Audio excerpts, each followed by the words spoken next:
اس سے متعلق بہت سی باتیں کی جاتی ہیں، بہت سے دعوے بھی سامنے آتے ہیں۔ آپ درست رہنمائی فرمائیں اور حقائق سے پردہ اٹھائیں۔ جی علامہ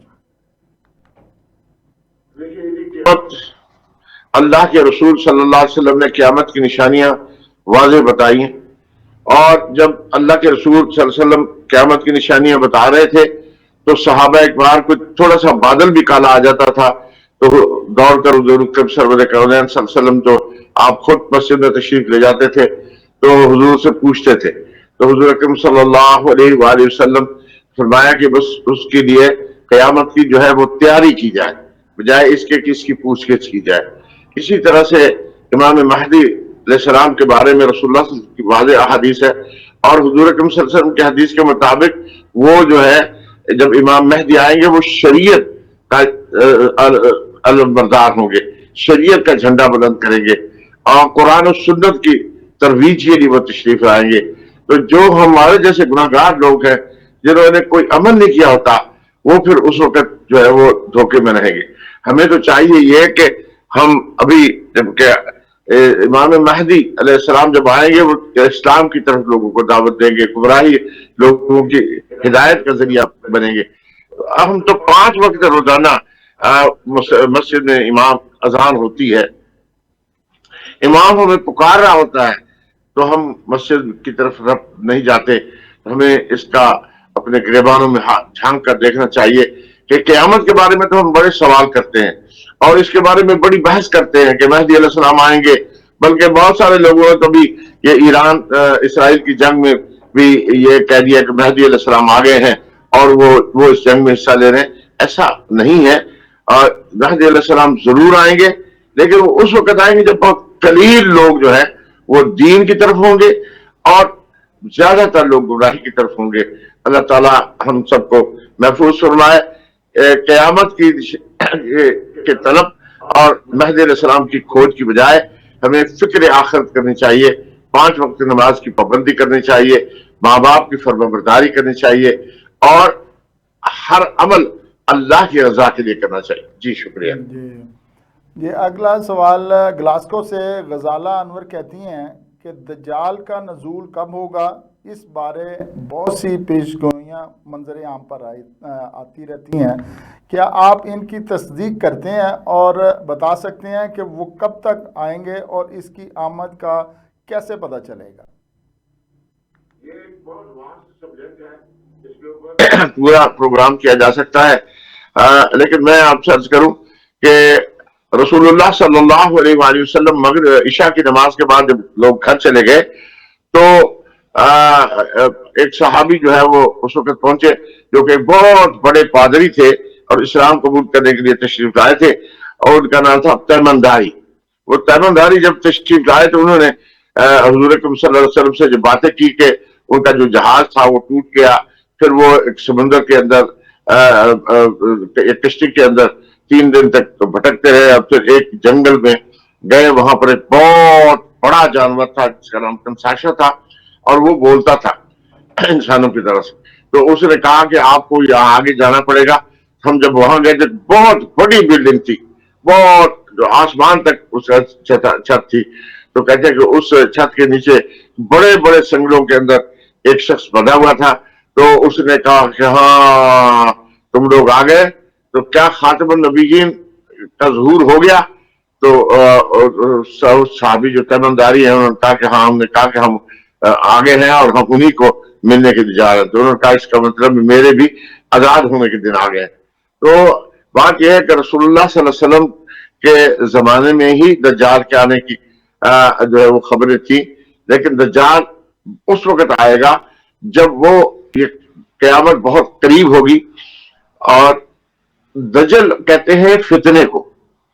اور دجال تو آ ہی چکا ہے، کیونکہ آپ دیکھ رہے ہیں کہ ہم لوگ اذان سنتے ہیں لیکن پیٹ کر کے مسجد میں چلے جاتے ہیں، اور ایک ہی قرآن ہے، ایک ہی اللہ ہے اور ایک ہی رسول صلی اللہ علیہ وسلم ہے، لیکن ہمیں کوئی شیعہ بن گیا، کوئی بریلوی بن گیا، کوئی دیوبندی بن گیا، ہمیں مذہب کو اسی کو حق بنا کر اور دوسروں کو کافر بنا کر جو ہے وہ ہم زندہ ہو رہے ہیں اور جہاد بھی کر رہے ہیں، ایک دوسروں کا قتال بھی کر رہے ہیں۔ اللہ تعالیٰ ایک اللہ وحدہ لا شریک اور خاتم الانبیاء محمد رسول اللہ، اور ایک قرآن پر ہم سب کو متحد ہونے کی توفیق عطا فرمائے، اور اللہ تعالیٰ ہمیں اپنے محبوب مصطفیٰ سرور کونین صلی اللہ علیہ وسلم کی سنتوں کے اوپر عمل کر کے فرقہ واریت سے محفوظ فرمائے۔ انشاءاللہ دجال سے آپ محفوظ رہیں گے جب تک آپ دامن قرآن کا دامن تھامے رہیں گے انشاءاللہ۔ جی علامہ جی، اگلا سوال مانچسٹر سے حسیب اختر کہتے ہیں کہ میری بیوی مجھے دھوکہ دے رہی ہے اور میں اسے دھوکہ دے رہا ہوں، ہم دونوں ہی جانتے ہیں مگر خاموش ہیں اور ایک دوسرے کے ساتھ دھوکے کی زندگی گزار رہے ہیں، ہم کیسے سچائی کو فیس کر سکتے ہیں اور کیسے دوبارہ اصل زندگی کی جانب لوٹ سکتے ہیں؟ کوئی عمل، کوئی ایسی تدبیر فرمائیں کہ الجھا معاملہ سنبھل جائے۔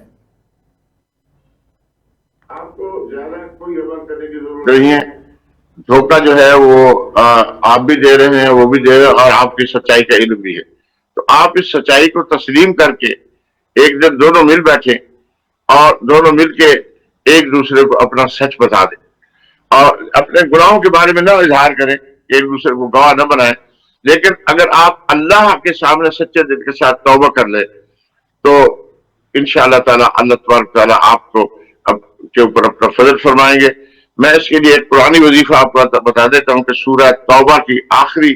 آیات 128 نمبر اور 129 نمبر، لقد جاءکم رسول من انفسکم عزیز علیہ ما عنتم حریص علیکم بالمؤمنین رؤوف رحیم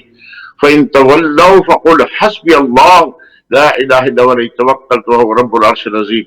یہ آپ 21 مرتبہ پڑھیں گے، اللہ پاک آپ کے قلب کو مطمئن کر دیں گے، اللہ آپ کی بیوی کو بھی ہدایت دے دیں گے، اور اللہ مجھے اور آپ کو، ہم سب کو رسول اللہ صلی اللہ علیہ وسلم کی اطاعت کرنے کی توفیق عطا فرمائے۔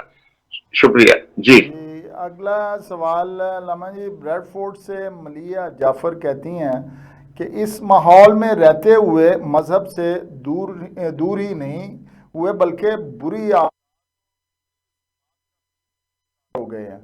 اس چیز کو ہم چھوڑ رہے ہیں نہ ہی چھوڑنا چاہتے ہیں۔ میں کبھی کبھار ہی خیال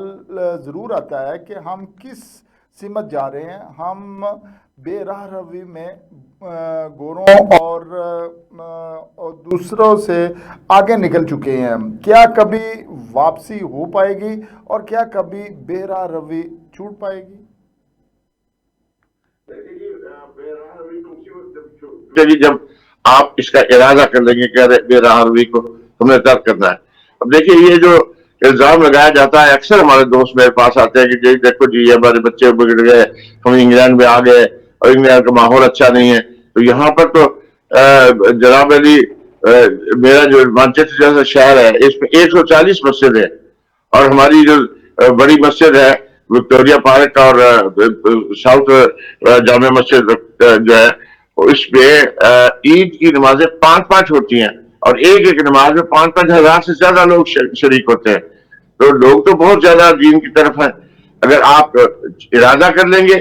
یہ اس معاشرے کا نہیں، آپ اپنا بھی قصور ہے، معاشرہ تو متاثر کرتا ہے، تو آپ کوشش کریں کہ اپنے گھر کے ماحول کو قرآن و سنت کے مطابق ڈھالیں، جو گزر گیا سو گزر گیا، بقیہ زندگی میں آپ سچے دل کے ساتھ توبہ کر کے اور اس کو اپنے آپ کو، اور روزانہ قرآن کریم فرقان مجید کا ایک رکوع اس کا ترجمے کے ساتھ پڑھیں، انشاءاللہ اللہ تعالیٰ آپ کے حالات اور تقدیر بدل دیں گے۔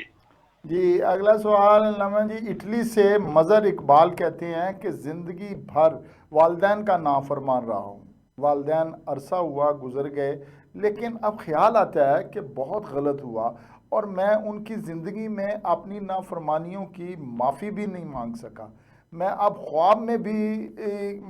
ہی میں سے ہی ایک بار معافی مانگنا چاہتا ہوں، کیا ایسا ممکن ہے؟ کوئی تدبیر، کوئی عمل بتائیں کہ آرزو پوری ہو جائے۔ بہت سے لوگ ایسے کہتے ہیں جی ہمارے والدین کو ہم خواب میں دیکھنا چاہتے ہیں، آپ روحانی اسکالر ہیں۔ میں نے ان سے کہا کہ جب وہ زندہ تھے اور وہ 40 میل کے فاصلے پر رہتے تھے، آپ نے شادی کرنے کے بعد ان کو پوچھا نہیں، اور قسم خوشی کی حالت پہ ان کی موت ہوئی، اب وہ اس دنیا سے چلے گئے، اب آپ کو ان کی یاد آ رہی ہے کہ ان سے معافی مانگیں گے، تو بہت افسوس ہے ایسے افسوس ہونے پر، لیکن بہرحال پھر بھی انسان ہے اور اللہ نے جو ہے مسلمان ہے، تو اللہ تعالیٰ نے توبہ کا دروازہ کھلا رکھا ہوا ہے. تو آپ اپنے سچے دل کے ساتھ توبہ کریں اور صدقہ جاریہ کریں. کوئی صدقہ عطا کریں جس کی وجہ سے آپ کے والدین کو اس کا ایصال ثواب ملتا رہے، اور اللہ تعالیٰ آپ کو قیامت کے دن جس دن حقوق العباد میں آپ گرفت میں آ جائیں، اس وقت اللہ تعالیٰ وہ جو صدقہ جاریہ اس کے صدقے میں آپ کو معاف کر دیں. اللہ تعالیٰ مجھے اور آپ کو توفیق دے. میری تو یہ عرض ہے کہ جو والدین چلے گئے ان کی تو نہیں آپ نے دیکھ بھال کی، ان کو تو زندگی میں ان سے ملاقات نہیں کی، لیکن اب جو زندہ ہے، بہن ہے، بھائی ہے، ماں کی کوئی بہن ہے، قرابتدار ہے، ان کے ساتھ اچھے تعلق رکھیے. میں نہیں یہ کہتا کہ ان کو بہت پیسے دے یا کوئی مار، آپ ان کے ساتھ خوش اخلاقی کے ساتھ پیش آئے، اور ماں کی عمر کے جتنے بھی بزرگ ہیں، ماں باپ کے عمر کے بزرگ جو ہے ان کا ادب کریں. انشاءاللہ تعالی اللہ تعالیٰ آپ کے تمام اس محرومی کو دور کر دیں گے، اور ممکن ہوگا تو اللہ تعالیٰ آپ کو خواب میں آپ کے والدین کو بھی بلا دیں گے. خواب میں مل کر اگر آپ معافی مانگ بھی دیں گے تو اس کا کوئی فائدہ نہیں ہوگا جب تک کہ آپ اللہ کو راضی نہ کریں اور کوئی صدقہ جاریہ نہ کریں جو اب آپ کے والدین کو قبر میں فائدہ پہنچا سکے. جی جی، اگلا سوال فرانس سے مقصود گوہر کہتے ہیں کہ میں نے جس کے ساتھ بھی بھلا کیا ہے اس نے ہی مجھے نقصان پہنچایا ہے، وہی میرا دشمن ہو گیا ہے. میرے پاس مخلص دوست کی کم اور دشمن بہت زیادہ ہیں. میں ان دشمنوں کا خاتمہ چاہتا ہوں. آپ جتنا ہدیہ کہیں گے میں دوں گا. مجھے کوئی ایسا عمل بتائیں کہ سارے دشمنوں کا خاتمہ ہو جائے. یہ لامہ یہ تو بڑا زبردست آپ نے بات کی، کیونکہ میرے پاس ایک ہتھیار ایسا ہوتا نا جیسے، تو میں وہ جو ہے وہ ایران کے صدر کو بھیج دیتا تاکہ وہ اسرائیل کو ختم کر دیتا. اصل بات ایسی ہے کہ آپ پہلے یہ تو سوچیں کہ دل کے اندر دشمنی کو پالنے سے آپ کے قلب میں ہی کسادت آئے گی. آپ مولا علی کے اس قول کو دیکھیں